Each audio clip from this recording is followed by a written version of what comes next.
Alors, la guerre, est-ce que c'est une sorte de force de la nature, un destin, voilà, un truc inévitable auquel on serait tous condamnés? Ou alors, est-ce que c'est plutôt une machine, une construction sortie tout droit de nos mains et que donc, eh bien, on pourrait tout aussi bien choisir d'arrêter? C'est vraiment la question qui va nous guider aujourd'hui. Voilà, la question est posée. La guerre, est-ce une fatalité? Eh bien, les penseurs qu'on va aborder, leur réponse est un grand non. Pour eux, non, ce n'est pas une tempête qu'on subit, c'est un engrenage. Alors oui, c'est un mécanisme hyper complexe, c'est sûr, mais c'est un mécanisme. Et qui dit mécanisme, dit qu'on peut l'enrayer, que ce soit au niveau des individus, des groupes ou même des nations entières. Alors, comment on fait? Pour y voir plus clair, on va suivre une sorte de feuille de route, en 4 temps. On va explorer 4 grands leviers.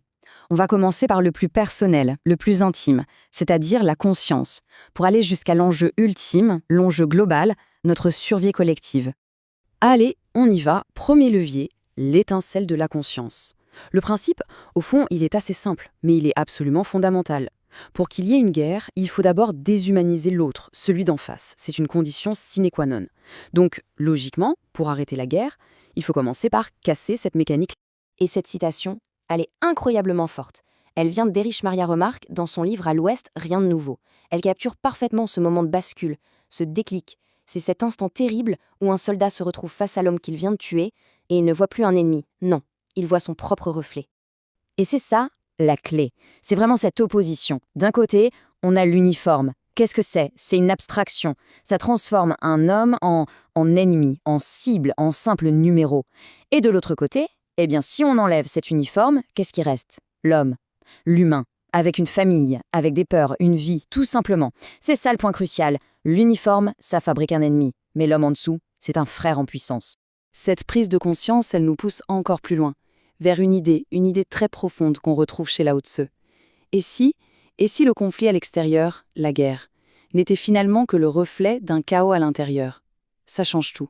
Parce que dans ce cas, la paix dans le monde, ce n'est plus juste une histoire de signature sur des traités, non. Ça commence à l'intérieur de chacun. Ok, on passe au deuxième levier. Là, on sort de la conscience purement interne pour aller vers l'action. L'action externe, c'est le fameux pouvoir de dire non. C'est la force de la responsabilité individuelle quand on est face à un ordre, l'ordre de tuer.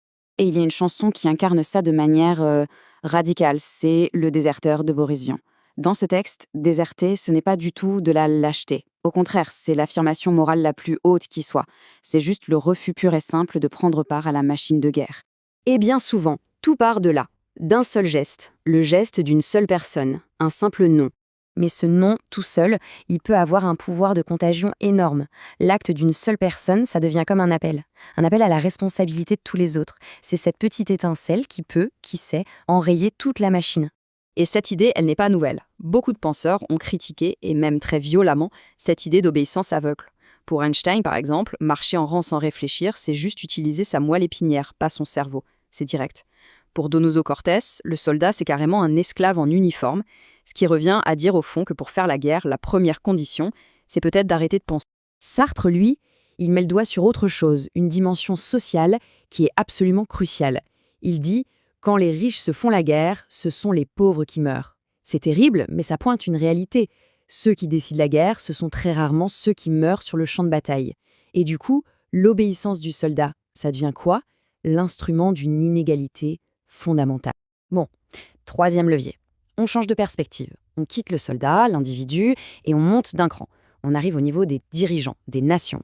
Et là, l'arme pour contrer la guerre, ce n'est plus le refus individuel. C'est l'intelligence. C'est la raison, face à ce que beaucoup considèrent comme une pure absurdité.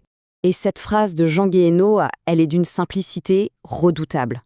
Ce qu'elle nous dit, c'est que les plus grandes catastrophes, les plus grandes guerres, elles ne naissent pas toujours de causes profondes, de destins inévitables. Non, parfois c'est juste un manque d'intelligence, un simple échec de la discussion.